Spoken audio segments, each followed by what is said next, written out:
जय श्री सीताराम, जय जय श्री सीताराम। आई रवतवे के बीच में बहुत ही सुंदर भजन फिर भेज रहल बानी। ये भजन मर्यादा पुरुषोत्तम भगवान श्री रामचंद्र सहित चारों भैया जनक नंदनी माँ सीता सहित हनुमान जी महाराज के जो मंदिर बने जा रहल बा अयोध्या में, वही मंदिर पर भजन रवतवे के बीच में भेजे जा रहा है।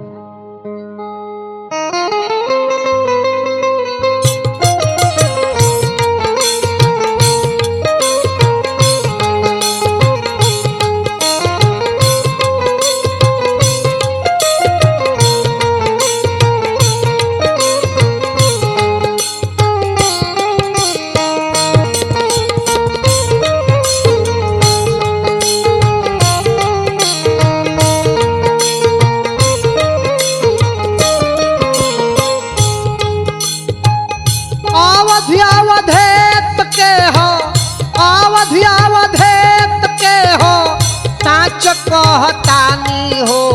राम जी के ना अयोध्या बनल राजधानी हो, राम जी के ना अयोध्या बनल राजधानी हो, राम जी के ना अवधेत के हो, अवधेत के हो साच कहतानी हो राम जी के ना अयोध्या बनल राजधानी हो, राम जी के ना अयोध्या बनल राजधानी हो, राम जी के ना।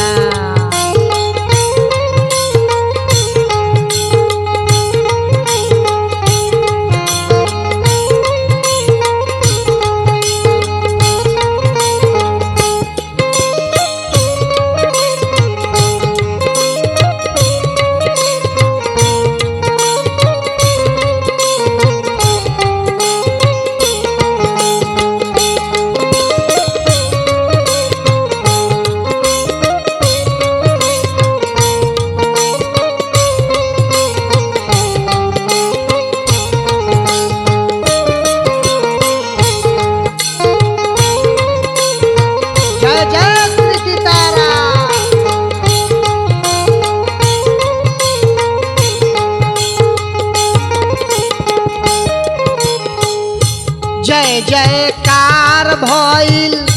राम जी लला के,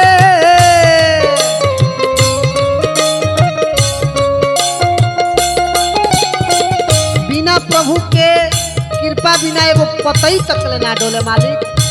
जहिया के जवन चीज लिखल होई तहिए उ चीज होई। जय जयकार भइल राम जी लला के,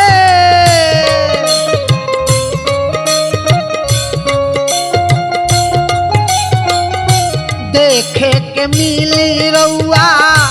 बारहो कला के,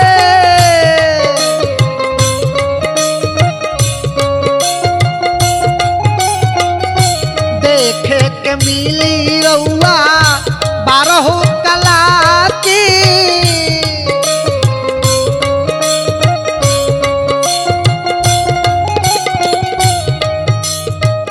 रामचार भैया जहवा, रामचार भैया जहवा सीता महारानी हो, राम जी के ना अयोध्या बनल राजधानी हो, राम जी के ना अयोध्या बनल राजधानी हो, राम जी के ना।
करुणा निधान के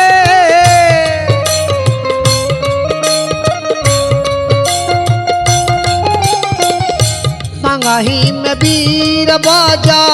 रंगी हनुमान के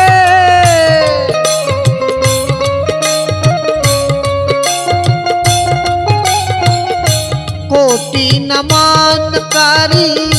करुणा निधान के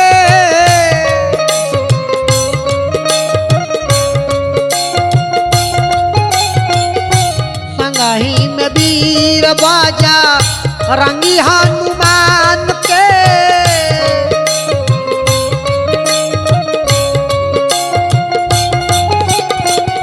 लगही लखन लाल लगही लखन लाल तानी में तानी हो राम जी के नाम अयोध्या बनल राजधानी हो राम जी के नाम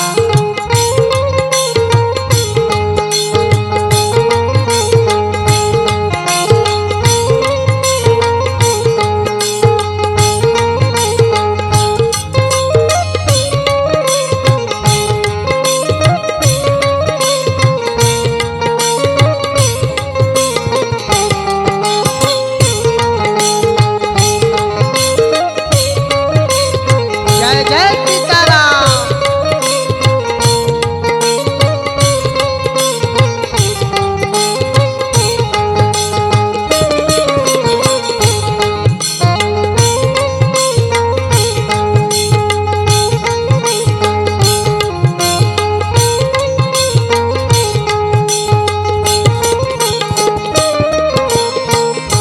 राम राम सब कर सब राम राम में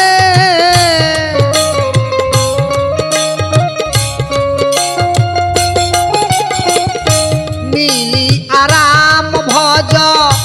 रह कौन काम में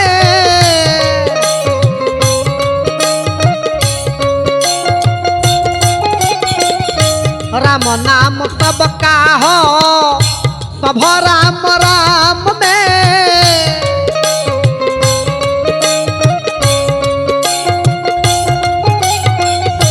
मिली आराम भज रह कौन काम में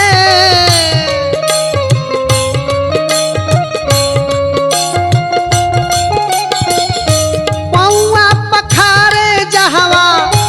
पौआ पखारे जहवा सरजू के पानी हो राम जी के नाम अयोध्या बनल राजधानी हो राम जी के नाम अयोध्या बनल राजधानी हो राम जी के नाम अवधि अवधेत के हो अवधि अवधेत के हो साच कहतानी हो राम जी के नाम अयोध्या बनल राजधानी हो राम जी के नाम अयोध्या बनल राजधानी हो